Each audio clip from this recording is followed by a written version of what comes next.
영원한 밤 천은 없는 방에 우릴 가둔 love. Halo, assalamualaikum warahmatullahi wabarakatuh. Nah, di sini perkenalkan, nama saya Putri Lestari. Saya dari jurusan matematika. Saya di sini akan menjelaskan tentang peran asuransi sebagai pengelola risiko. Baik, di sini saya akan menjelaskan tentang peran asuransi sebagai pengelola risiko. Nah, sebelumnya apa sih itu asuransi? Nah, jadi asuransi itu merupakan segala bentuk kerugian yang tidak diharapkan, yang bertujuan untuk mengendalikan kemungkinan kejadian buruk di masa depan. Selanjutnya ada manfaat asuransi. Nah, manfaat asuransi ini terdiri dari 5. Yang pertama, asuransi ini mampu berperan sebagai penetralisir risiko. Yang kedua, asuransi ini sebagai pihak pengganti kerugian. Yang ketiga, mengurangi siksaan mental dan fisik bagi pihak tertanggung yang disebabkan rasa takut dan kekhawatiran. Nah, yang keempat, menghilangkan tingkat produksi, tingkat harga, dan struktur harga yang optimum. Yang kelima, memperbaiki posisi persaingan perusahaan kecil. Selanjutnya, di sini ada namanya transfer resiko. Nah, transfer resiko sendiri itu terbagi 2. Yang pertama, mentransfer resiko ke perusahaan asuransi. Yang kedua, mentransfer resiko ke perusahaan non-asuransi. Nah, apa sih itu mentransfer resiko ke perusahaan asuransi? Jadi, mentransfer resiko ke perusahaan asuransi itu dalam konteks ini, perusahaan itu mendaftarkan dirinya ke perusahaan asuransi. Nah, pendaftaran ke perusahaan asuransi ini dapat dilakukan dengan berbagai bentuk. Yang pertama, yaitu asuransi pada benda-benda yang dimiliki oleh perusahaan. Yang kedua, asuransi jiwa dan kesehatan. Selanjutnya, yang kedua yaitu mentransfer risiko ke perusahaan non-asuransi. Nah, bagaimana sih mentransfer risiko ke perusahaan non-asuransi? Jadi, dalam konteks ini, perusahaan itu akan memindahkan sejumlah risiko yang akan dialaminya ke perusahaan lain. Jadi maka dapat dilakukannya dengan beberapa cara sebagai berikut. Yang pertama, perusahaan akan mentransfer sejumlah pekerjaan kepada pihak lain. Cara yang kedua, perusahaan itu akan memindahkan sejumlah aset dari bentuk uang ke bentuk benda. Yang ketiga, menitipkan sejumlah barang berharga perusahaan ke tempat yang dianggap aman. Yang keempat, yaitu mendiversifikasikan aset. Baik, kita memasuki bagian klasifikasi risiko dalam asuransi. Jadi apakah yang dimaksud dengan klasifikasi risiko dalam asuransi? Nah, terdapat beberapa macam risiko di dalamnya. Yang pertama yaitu risiko murni. Jadi risiko murni itu sendiri artinya risiko yang selalu mengalami kerugian. Nah, contohnya misal dalam suatu perusahaan mengalami kebakaran. Nah, pastinya perusahaan itu tuh akan mengalami kerugian gitu. Nah, selanjutnya ada namanya risiko spekulatif. Jadi apakah yang dimaksud dengan risiko tersebut? Nah, risiko spekulatif yaitu risiko yang bersifat spekulatif, kemungkinan bisa mendatangkan keuntungan dan bisa mendatangkan kerugian. Misal nih seorang pedagang. Jadi kan kalau seorang pedagang itu bisa juga dia rugi, bisa juga dia untung gitu. Nah, selanjutnya kita masuk ke resiko yang ketiga yaitu resiko khusus. Nah, apakah yang dimaksud dengan resiko khusus itu sendiri? Nah, resiko khusus itu yaitu dia tuh hanya berdampak pribadi dan lokal. Misal nih, pencuri dan pengangguran. Itu kan dia hanya berdampak pribadi dan lokal gitu. Nah, yang selanjutnya ada namanya resiko fundamental. Jadi apakah yang dimaksud dengan resiko fundamental itu sendiri? Nah, resiko fundamental yaitu resiko yang akan menimbulkan dampak yang sangat luas atau menerima individu.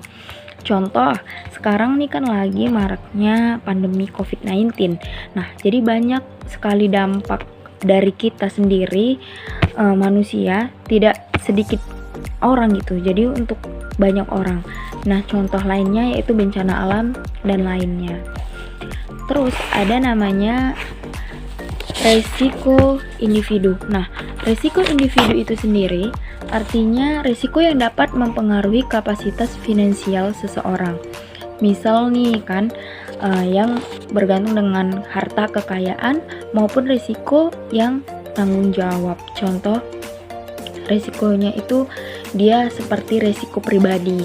Jadi misalnya tuh kan kayak cacat fisik, terus kehilangan pekerjaan, meninggal dunia, dan lain-lain gitu. Nah, selanjutnya ada juga resiko harta. Nah, di resiko selanjutnya ada namanya resiko harta. Nah, apakah yang dimaksud dengan resiko harta?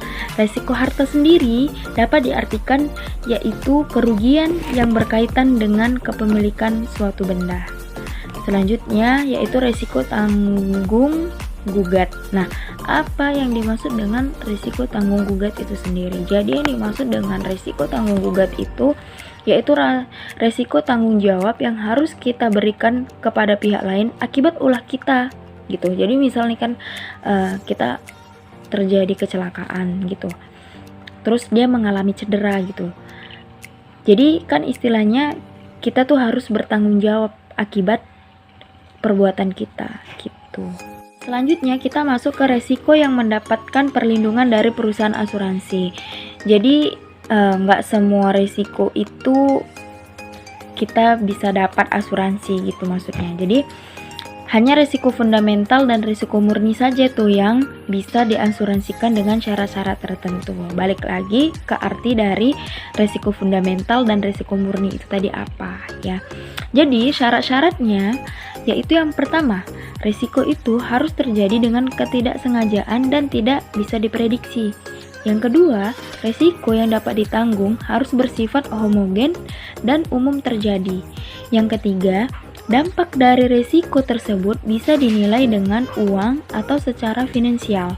Yang keempat, harus ada objek yang dipertanggungkan atau yang diasuransikan, misalnya harta benda, sakit, kerugian, dan lain sebagainya. Nah, yang kelima, objek yang diasuransikan tidak bertentangan dengan aturan yang berlaku dan kepentingan umum. Yang keenam, premi yang dibebankan hanya dengan tingkat risiko yang diasuransikan. Terakhir, ada namanya konvensional atau transfer of risk. Nah, jadi dapat disimpulkan bahwa terjadi perpindahan risiko finansial yang dalam istilahnya itu asuransi, maka disebut dengan transfer of risk dari tertanggung kepada penanggung. Misal nih contoh kan, ketika seseorang membeli asuransi kebakaran dengan jangka waktu perjanjian 5 tahun dengan uang pertanggungan 100 juta rupiah, maka dia itu harus membayar premi yang telah ditentukan oleh perusahaan asuransi sebesar 1 juta per tahun. Bila bertanggung terjadi kebakaran dalam masa perjanjian 3 bulan, maka ahli waris atau orang yang ditunjuk akan memperoleh uang dari perusahaan asuransi sebesar 100 juta. Namun, bila peserta tidak mengalami kebakaran sampai masa perjanjian 5 tahun, maka tidak akan memperoleh apapun gitu. Terima kasih, mungkin ini saja yang bisa saya jelaskan dari judul peran asuransi sebagai pengelola risiko. Lebih dan kurangnya saya mohon maaf. Wassalamualaikum warahmatullahi wabarakatuh.